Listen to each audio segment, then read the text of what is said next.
YouTube, what's going on? HeirofCarthage here, and you know what? When you hate the Dark Elves enough, like a lot, with a passion, fiery passion, you'll even team up with vampires to stop them. So that's right, we've got a vampire Lizardmen team up, which is going to be Lord Mazdamundi, and he is mounted on Slock over here in the woods, and he's going to be teaming up with none other than Heinrich Kemmler, the healingest, most Krell summoning vampire lord there is. So we're going to have an interesting one, and they're going to be up against a couple of supreme sorceresses.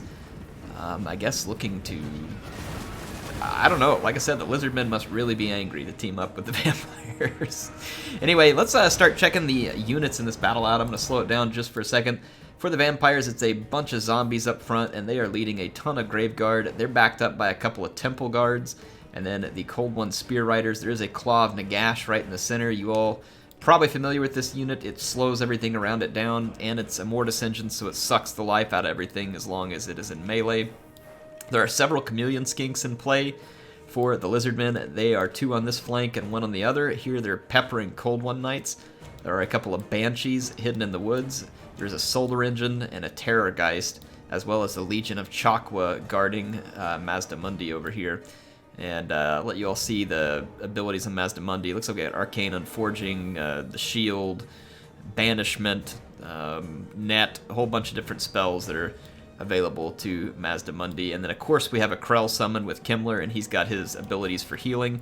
There's a couple of Scourge Runner Chariots for the Dark Elves. This one's already running over a unit of Chameleon Skinks on the flank. And then the Dark Elf Infantry is Bleak Swords, Bleak Spears. There are some Black Art Corsairs in the middle. There are a couple Sisters of Slaughter strung more towards the flank. In the very back, there are a couple of Witch Elves to help support. There are a couple of Cold One Knights, and then we do have a Doomfire Warlock. There is one Supreme Sorceress Lore of Shadow on a Manticore. There's a second Supreme Sorceress Lore of Fire on a Dark Elven Steed. And then we have the Chill of Sontar, which is a special Dark Elf unit here. This is going to be a sweet War Hydra that has a chilling effect on the stuff around it. Very, very awesome unit that you don't get to see every day. And then we've got a Black Dragon flying around with the Harpies of Cain and some more Harpies. So get ready for a pretty intense fight. Let's get right into it. There's going to be a big clash of lines here. On the flank, the Scourge Runners are taking on the Chameleons, and then the Chameleons are taking out some Cold One Knights quite effectively. You can see the shield here dropped on some Cold One Spear Riders, and then some quick support from the Terrorgeist sees the Dark Elves lose a Cold One Knight very quickly. Chameleon Skinks are excellent support for cavalry, and when used well, they can be a big problem. Sisters of Slaughter are a very tough unit against anything that is low in armor, so let's keep that in mind with them. And then across this main line, the fight has pretty much gotten underway. We've got one of these special abilities from the Supreme Sorceress here. I forget what this is called. It's awesome. Looks like some kind of crazy creeping spider just going straight along the line. And then there is a pendulum as a follow-up. So that big creeping vortex spell there, though, did a fair bit of damage. You can see here, 253 kills, but it did some friendly fire as well. But this Supreme Sorceress, Lore of Shadow, opens up, just absolutely cleans house on the vampires, causing massive damage, kind of to her own units, but also just a lot against the vampires. You see, there is one of the Ravagers of Rakarth is one of the units here. It's a Regiment of Renown that I believe has, poison attacks. So yeah, you can see over here the Banshees are being held in reserve for whatever reason. The Terrorgeist is kind of in reserve right now. Let's go check out this flank. Got some Witch Elves moving up to support, maybe going to try and berserk some cavalry or other units.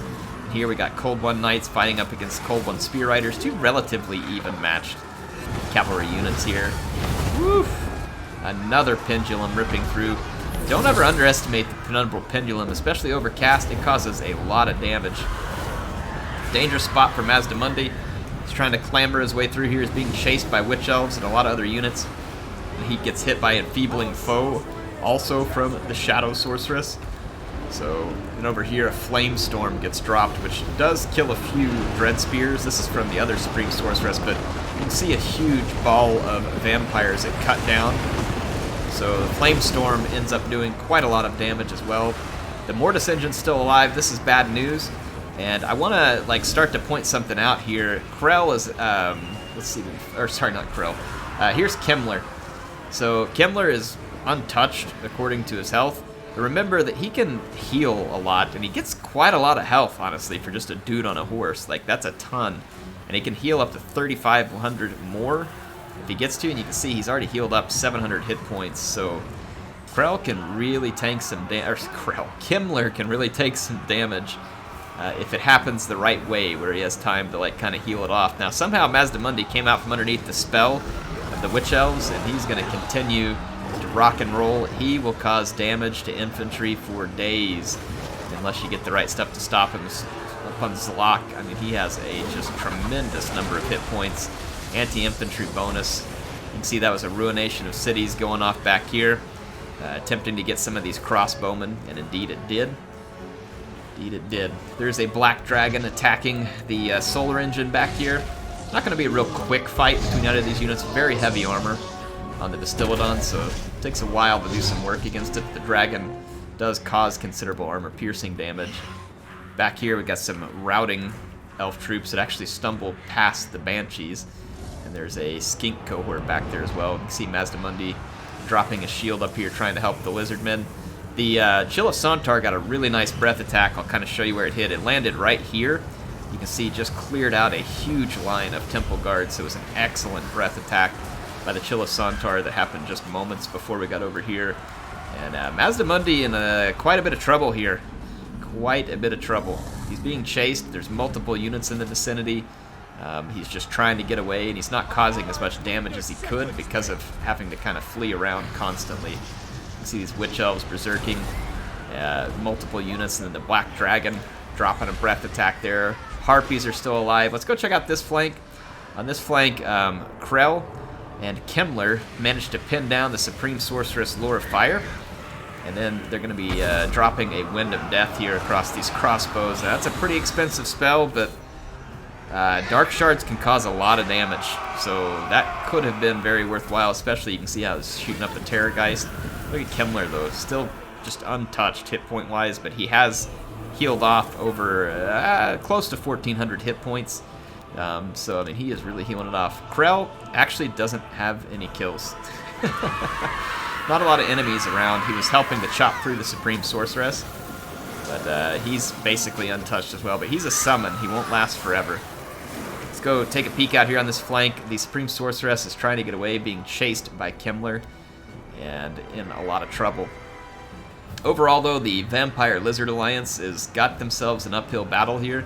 See, there's still some Dark Shards alive, and they are unloading into Mazdamundi and chipping away at his hit points. He is still just kind of continuously being chased by units. The Witch Elves are likely to rampage him, especially if he continues to take damage and drop leadership. I think it makes the rampage even more likely. Some kind of profane ritual taking place. I don't know what this dragon's doing with all these harpies. Oh boy. Anyway, they're just hanging out in the trees. Check it out over here. The Supreme Sorceress was hunted down by the Terrorgeist. Krell and a zombie summon stopped them from getting away, so that's very nice. The Terrorgeist is healing up relatively quick at that. So it's going to be a dangerous thing going on. And here comes some more Dark Shards back from routing, and you can see back here the Scourge Runner chariots have expended their ammunition, so there won't be any ammo for them. Mazdamundi is toast.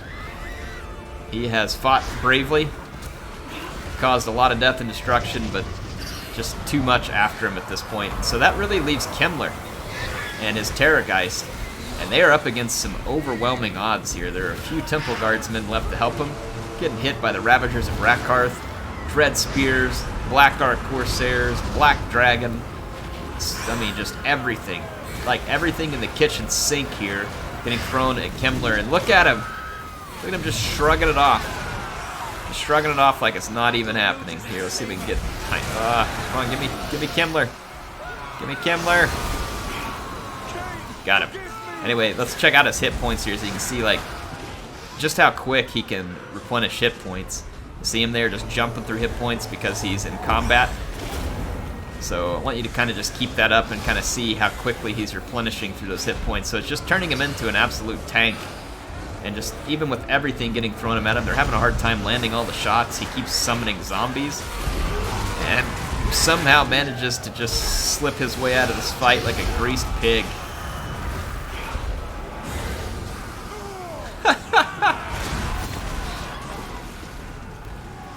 His banshees have finally arrived. I think they probably got forgotten, honestly, unless they really wanted to just keep him to this late, but I would think that they were forgotten. So now all of a sudden Kemmler has support from these banshees, and he's also got zombie summons, so it's actually going to make it even that much harder to take him out of the fight. So Kemmler has his Chaos Tomb Blade. He's going to be adding melee attack to everything around him as long as he's in combat and healing the units around him. See him swinging around trying to get hits in here. The Chill of Sontar trying to clean through some zombies. And being able to summon zombies everywhere is huge. Just like a 6,000 or 7,000 hit point sponge that you can put between yourself and your enemies. Plus, they cause fear. And that is huge.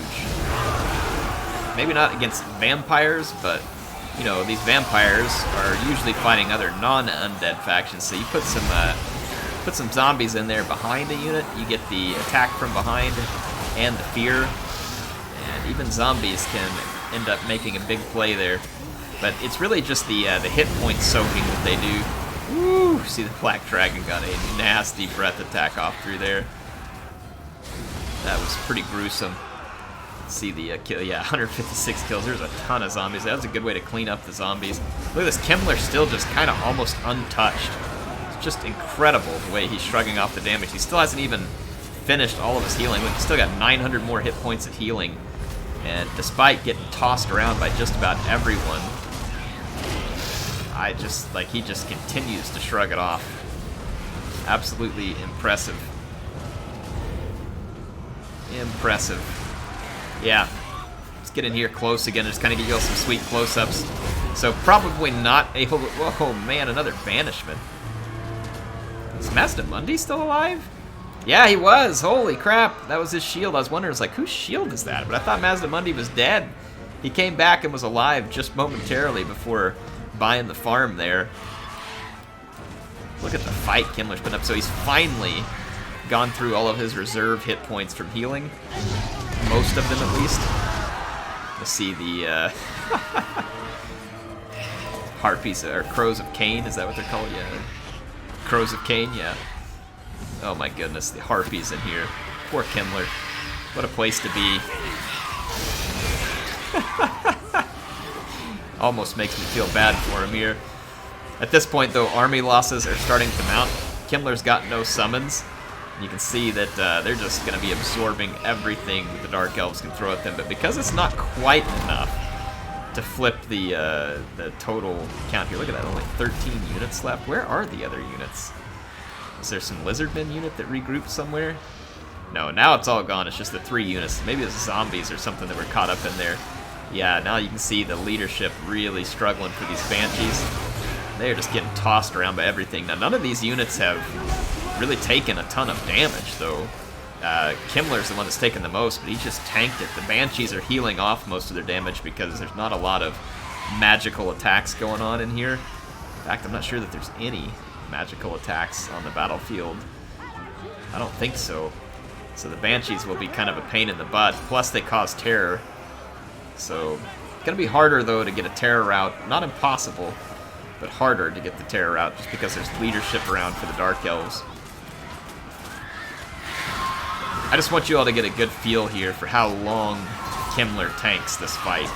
This is just downright impressive. So, there's a lot of people that don't realize how viable of a lord that Kemmler is for the vampire counts. It's very viable. And, I mean, when you have Krell to summon, you got all this other stuff going on, I mean, there is definitely viability to Heinrich Kemmler. So don't think that just because he seems like kind of a necromancer on a horse, it's much more than that. It's hit point sponge. It's kind of a corpse cart in the way that he helps stuff around him heal and get more attack. The Chaos Tomb Blade. So when he's in battle, it makes a big difference. So Kemmler finally goes down, and his Banshees are going to crumble and go back to the grave from whence they came. What a battle here. What a battle. That was a good one. A lot of back and forth. We had Kotal the Ancient Not So Casual Gamer, Reptile King, and Regina. All folks in the Discord who have been around and are playing games with each other. And speaking of which, thank you. A ton of people joined the Discord. Of course, I did talk about it a lot, but a ton of people joined. We love having you there. If you haven't joined yet, please feel free. Come on over. And so that's where we're getting fun games like this. Great community. Make sure you come in and join it. Anyway, let's take a look at the different armies here and kind of see what their strengths and weaknesses may have been. A lot of work done by this Bastillodon with Solar Engine. Mazdamundi, 108 kills, but he's a big, expensive unit. Kind of depends on what damage he wreaked there and whether or not it was really worth it. Didn't get a ton, but the army here makes a lot of sense. Mazdamundi is like kind of the magic infantry blob busting support, and he brings a little bit of quite a bit of anti-large support, really, because Chameleon Skinks and then the Solar Engine and the Spear Riders, along with the Temple Guards and Legion of Chakra. This is a lot of anti-large, but Mazdamundi by himself constitutes a considerable amount of anti-infantry. So really quite a bit of capability from the Lizardmen army. And then for the vampires, heavily armored, the Graveguard. I say heavily armored, not like the highest in the game, but pretty heavy armored. This just makes the vampire army more tanky, but the vampire army took a shellacking from the Supreme Sorceress, Lore of Shadow. She put a beating on their infantry with a couple of very well-placed pendulums, and as well as, I don't remember the name of that ability, I'll have to go look at it, but the one that looked like the cool spider thing, like that's made out of smoke, creeping along the line, it was amazing. Chilisantar picking up 150 kills, 156 kills on the Black Dragon. A lot of that was zombies towards the end, but still a lot of work done. And again, a lot of zombies propping up these Black Art Corsairs and stuff like that too, but there was a lot of patient play, I think, from Regina's army. This Claw of Nagash, you can't go wrong with this type of unit if you can keep it alive for quite a while. It was alive for a pretty good while in this battle. It does a ton of damage to everything around it, slows things down, it just kind of slowly sucks the hit points out of a faction, now, especially a faction like the Dark Elves, that the only healing is Soul Stealer, so general use infantry and other units like that aren't going to get any healing. So the Claw of Nagash can be a pretty big risk because of the armor-piercing missiles and stuff that come with the Dark Elves, as well as other specialty things, but if you can put it to use, they can't heal it back. Terrorgeist definitely did some support there against large units, so let's take a look at Reptile King's army. His Flamestorm definitely got some work done, and Reptile King obviously was bringing more of the infantry backbone to the army here. Regina obviously just bringing a couple of the Bleak units and the Corsairs, and then Reptile kind of bringing the finishing pieces of the infantry, as well as controlling the Dark Shards, the Doomfire Warlocks, and some Cold One Knights. So it's an interesting split of duties between the player. Really enjoyed this one. Appreciate it being sent in. Had fun watching it. There you go. You've learned something about Kemmler. He's much tankier than many of you might imagine. Anyway, hope to see you all soon and some more content. HeirofCarthage, signing out for now.